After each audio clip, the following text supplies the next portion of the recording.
Hi friends, welcome to my channel lucky boutique style. ఈ design ని stitching ఎలా చేయాలో చాలా సింపుల్ గా నేను చూపిస్తున్నాను. స్కిప్ చేయకుండా లాస్ట్ వరకు ఫుల్ వీడియో చూడండి, అప్పుడే మీకు అర్థమవుతుంది.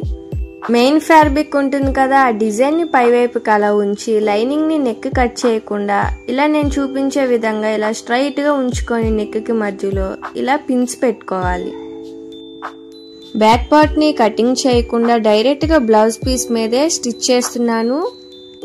ఇలా స్టిచ్చింగ్ చేసేటప్పుడు ఇలా సింగిల్ పాదం పెట్టి స్టిచ్చింగ్ చేయాలి. నేను చూపించే విధంగా స్టిచ్చింగ్ చేయాలి.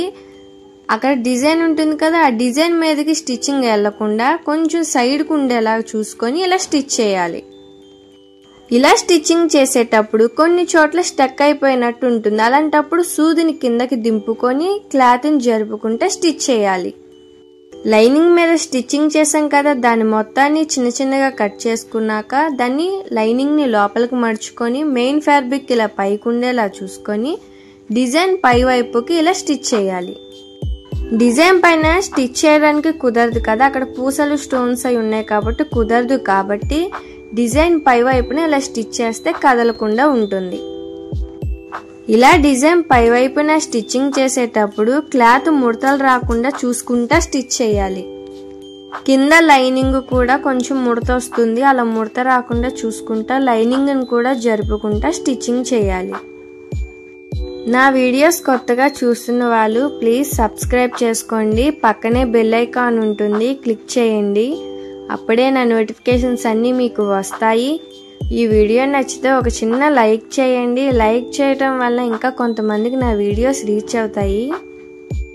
మీకు ఈ వీడియో అర్థమైందో లేదో కామెంట్ సెక్షన్లో కామెంట్ చేయండి. మీకు అర్థం కాకపోతే నెక్స్ట్ టైం ఇంకా మంచిగా చెప్పడానికి ట్రై చేస్తాను. వీడియోస్ అయితే చూస్తున్నారు కానీ లైక్ అయితే చేయట్లేదు. ప్లీజ్ లైక్ చేయండి అబ్బా, ఇంకా కొంతమందికి నా వీడియోస్ రీచ్ అవుతాయి. కొత్తగా మిషన్ నేర్చుకునే వాళ్ళకి నా వీడియోస్ చాలా హెల్ప్ అవుతాయి. నేను చెప్పే కటింగ్స్ కూడా చాలా సింపుల్ గా ఉంటాయి. ప్లీజ్ అందుకనే నా ఛానల్ని సబ్స్క్రైబ్ చేసుకోండి. ఇలా స్టిచ్చింగ్ చేసేటప్పుడు లైనింగ్ కొంచెం ముడతలు వస్తూ ఉంటుంది, దాన్ని ఇలా జరుపుకుంటా స్టిచ్ చేయాలి. వీడియోని స్కిప్ చేసుకుంటా చూస్తే అర్థం కాదు, 1-2 సార్లు స్కిప్ చేయకుండా చూస్తే క్లియర్గా మీకు అర్థమైపోతుంది. లాస్ట్ వరకు సేమ్ నేను ఎలా అయితే స్టిచ్ చేశానో సేమ్ మీరు అలాగే స్టిచ్ చేయండి, చాలా నీట్గా వస్తుంది. Thank you.